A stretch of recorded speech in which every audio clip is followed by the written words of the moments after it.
सभी पेशवा अपने आप को क्लेम करते हैं, जो पंडित हैं और जो मुसलमानों के खिलाफ और अब एक्सट्रीम पे पहुंच गए हैं कि हमारे पैगंबर के खिलाफ ऐसे शब्द जिसको सुन के हमको ऐसा लगता है कि हमको ज़मीन में गड़ जाना चाहिए, हम सुन नहीं सकते। इनके खिलाफ ऐसे सख्त एक्शन होने चाहिए कि इनको जेलों में डाला जाए, इनके खिलाफ एक्शन हो और हमारे प्राइम मिनिस्टर, हमारे बीजेपी के लीडर्स इनको वार्निंग करें और इनकी ऐसी तंबीह करें ताकि दूसरों को ये हिम्मत न हो कि फिर वो ऐसी बातें करें। चूँकि एक्शन इनके खिलाफ नहीं होता, इनके खिलाफ सिर्फ FIR हो जाती है, जेल में इनको डाल दिया जाता है, लेकिन कभी इनको सज़ा नहीं मिलती। तो जब सज़ा नहीं मिलती तो उनकी हिम्मत बढ़ती है। तो हमारा ये डिमांड है कि इनको सबको सज़ा मिलनी चाहिए ताकि दूसरों को सबक हो कि ऐसी बातें करने से हमको सज़ा मिल सकती है और हम इसी तरह से उसको रोक सकते हैं। सर, अभी तो कहा गया है कि हम मस्जिदों के सामने आरती करेंगे, अभी भी रुकने का नाम नहीं लिया जा रहा है। बार बार लगातार यही बातें होती जा रही है। क्या वजह है कि अमन और शांति के इस देश में इस तरीके का बयान आना कितना वातावरण को बिगाड़ने का काम है? इसी में जोड़ता हूँ सवाल, क्या ये इस वजह से तो नहीं जो हालिया चुनाव हुए उसमें उनकी 400 पार के बदले उनकी सीटें कम आई, तो फिर से वो एक पैतरा खेल रहे ऐसा कुछ? ये सब बीजेपी की या RSS के लोग हैं, जिनमें सब लोग नहीं हैं। मैं ये कहना चाहूँगा कि सारे बीजेपी के लीडर्स या सारे बीजेपी के लोग बुरे नहीं हैं या इस तरह की हरकतें नहीं करते। कुछ लोग ऐसे हैं, जैसे कहा जाता है कि कुछ मछलियाँ जो है पानी को गंदा करती हैं, वो मछलियां हैं जो पानी को गंदा करती हैं। इनको रोक नहीं है और इनको रोकेगा कौन? इनको इनके लीडर्स रोकेंगे, इनको कानून रोकेगा। लेकिन अफसोस की बात यह है कि कानून के हाथ भी बंधे हुए हैं। वो सिर्फ इनके अगेंस्ट जो है केस, इनके अगेंस्ट कोर्ट के अंदर केसेस चला सकते हैं, लेकिन इनकी सज़ा नहीं होती और ये माफ़ कर दिए जाते हैं। ये बाहर आते हैं और फिर कहते हैं, जैसे कि मैं इसका नाम बताऊंगा जिसने अभी रिसेंटली ये हरकत की है गाजियाबाद में, नंद किशोर गुर्जर। नंद किशोर नंद किशोर MLA है जी, यति नरसिम्हानंद। यति नरसिम्हानंद। उसको इसके पहले एक मरतबा अरेस्ट किया जा चुका था, वो जेल गया था, उसको बेल हुई और उसको वार्निंग दी गई थी इस इशू पे बेल हुई उसकी कि दूसरी बार तुम ऐसी बातें, ऐसी हरकतें नहीं करना।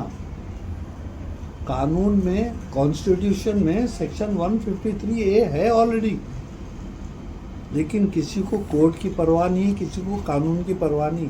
वो बाहर आते हुए ही फिर से उसने ये हरकत की। सर, जिस तरह से अभी आपने ब्रीफ किया और आपके पूरे बातों का लुबे-लुबाब ये नज़र आया कि मुसलमानों को पॉलिटिकल स्ट्रांग होना चाहिए, और एक तरफ आपने मुस्लिम लीग की भी बात की कि क्यों मुस्लिम लीग जैसी पार्टी नहीं बनती।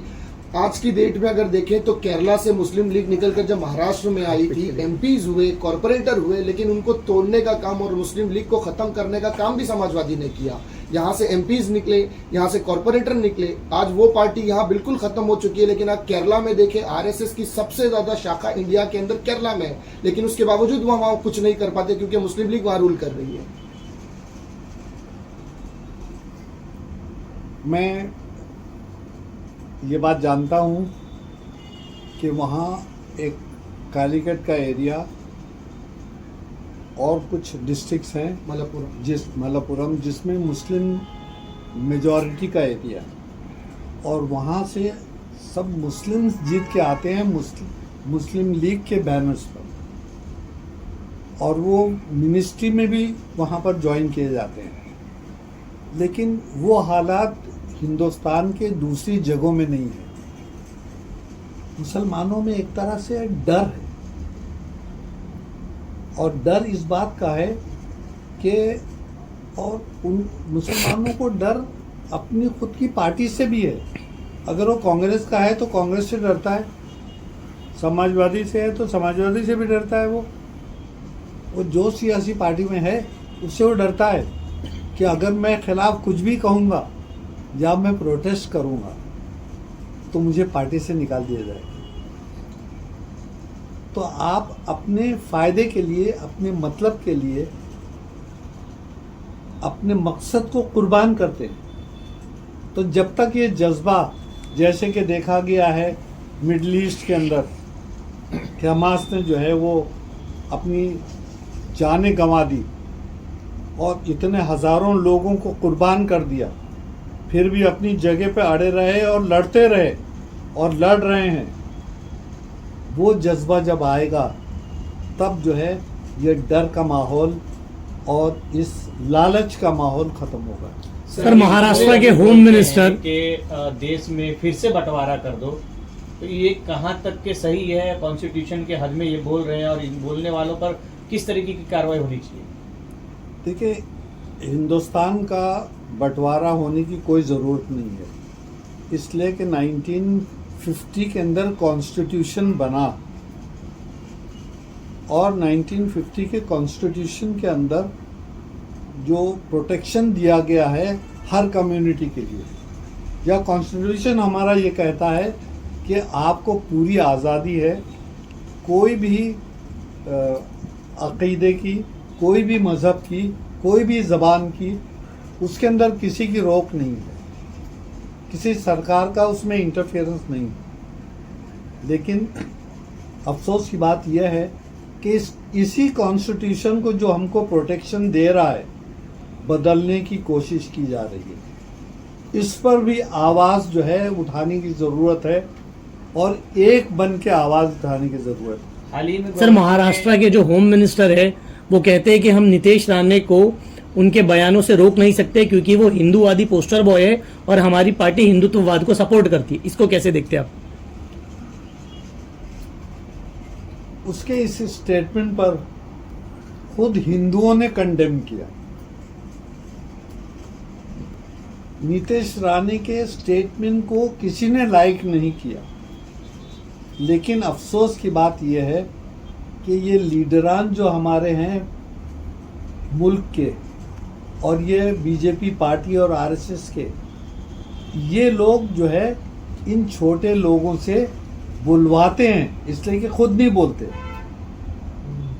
ये छोटे छोटे लीडर्स, ये छोटे छोटे लोग जो है ये बोलते हैं। इसमें एमपीज भी हैं, कैबिनेट मिनिस्टर्स भी हैं, जिनके ज़रिए बुलवाया जाता है। तो वो उनका अपना पर्सनल स्टेटमेंट नहीं है, वो पार्टी का स्टैंड है, इसलिए पार्टी उनके खिलाफ कोई एक्शन नहीं। सर, आप देख सकते हो कि एक्शन का जो है इक्वल रिएक्शन देखने को हर जगह पर मिलता है। बीजेपी के गाजियाबाद लोनी सीट से विधायक है नंद किशोर गुर्जर, जो नरसिम्हानंद के खिलाफ जिन्होंने प्रोटेस्ट निकाला था, तो मुस्लिम समर्थकों ने जो है उनकी मंदिर पर पथराव किया था। तो विवादित उन्होंने एक बयान दिया, उन्होंने कहा कि जितने लोग इस पत्थरबाजी में शामिल थे उनका एनकाउंटर कर देना चाहिए था। ऐसी मानसिकता के लोगों को क्या मैसेज देंगे? वो बीजेपी का एमएलए है और उससे यही उम्मीद थी। जो पथराव हुआ वो पथराव हुआ इसलिए कि पुलिस का लाठीचार्ज हुआ, और पुलिस का लाठीचार्ज किस पे हुआ? मुसलमानों पर। तो मुसलमान जो है वहाँ के इकट्ठा हो गए और उन्होंने एजिटेट किया और उस पर पथराव किया, तो उसके सिवा दूसरा कोई चारा था नहीं, इसलिए जो है उसने ऐसा स्टेटमेंट दिया। लेकिन उसकी पोजीशन अब ऐसी हो गई है कि अब वो उस कॉन्स्टिट्यूंसी के अंदर जा नहीं सकता और न इलेक्शन लड़ सकता है। सर, लगता है पुलिस का पूरे देश भर में कहीं न कहीं दो नज़र का जो है तालमेल लग रहा है और एक तबके के लोगों को दबाया जा रहा है, एक तबके के लोगों को खुला छूट दिया जा रहा है, ऐसा सुनने में आ रहा है। पूरे देश भर में ऐसा माहौल है? मेरी अपनी रीडिंग है और मेरा अपना तजुर्बा है। चूँकि मैं सियासत में कम से कम 15 साल रहा हूँ और मैं हज़ारों लोगों से, हर तबके के लोगों से और मुल्क के बहुत सारे हिस्सों में लोगों से मिल चुका हूँ और मेरा ये तजुर्बा है कि जो पुलिस जिसका काम सिर्फ प्रोटेक्शन का है, पुलिस फोर्स बनाया गया है लोगों की हिफाजत के लिए, लेकिन पुलिस जिसका नाम है वो यूनिफॉर्म में पुलिस है और यूनिफॉर्म के बाहर जो है वो कम्युनल है और वो मुसलमानों के खिलाफ है। सर, एक आखिरी सवाल, जिस तरह से अभी चुनावी दौर करीब आ रहा है और बहुत से ऐसे मुस्लिम नुमाइंदे हैं जो टिकट की ये कर रहे हैं और हो सकता है वो जीतकर असेंबली में चले भी जाएं, लेकिन उन्हीं के सामने मुस्लिम नुमाइंदों को खड़ाया जा रहा है ताकि मुस्लिम को रिप्रेजेंट करते हैं और पार्लियामेंट में आवाज़ उठाते हैं उनकी सीट को गिराया जाए। तो ऐसे नौजवान या हमारी माँ बहनों से क्या आह्वान करेंगे, उनको क्या मैसेज देंगे कि वो आने वाले चुनाव में देखते हुए किस तरफ जाएं और किधर वोट करें? ये बात बिल्कुल सच है और ये बहुत ज़माने से चला आ रहा है कि मुस्लिम मेजॉरिटी के एरिया के अंदर मुस्लिम कैंडिडेट्स ही सब पॉलिटिकल पार्टी खड़ा करेगी। तो ये आवाम के ऊपर है कि कैंडिडेट की हैसियत को, उसकी पोजीशन को, उसकी कैपेबिलिटी को, उसकी ईमानदारी को समझें और चाहे वो 10 कैंडिडेट हों लेकिन उस एक कैंडिडेट को जिताकर लेकर जाएं ताकि वो उनकी आवाज़ उठाए। इसमें एक बस आप ही जोड़ दीजिए, कंटिन्यू जोड़ ही दीजिए कि मैं लोगों से आह्वान करूंगा कि ऐसा वोट करें और अपना सोच समझ के, खाली इसमें आप कंटिन्यू ऐड कर दें। फाइनल मैं हमारे मुसलमान भाइयों से ये अपील करूंगा कि अपनी ताकत को खुद कमज़ोर न करें और सही कैंडिडेट को, मुसलमानों के अगर अपने एरिया के अंदर कई लोग खड़े हैं उसी कौम के, तो मकसद समझ लें कि वो वोट को डिवाइड करने के लिए हैं। तो जो सही हैं और जो ईमानदार हैं, जिसको वो जानते हैं और आवाम ये समझती है कि ये वोट डिवाइड करने के लिए है, तो सही कैंडिडेट को, एक कैंडिडेट को वोट करें और बाकी का बायकॉट करें। धन्यवाद सर।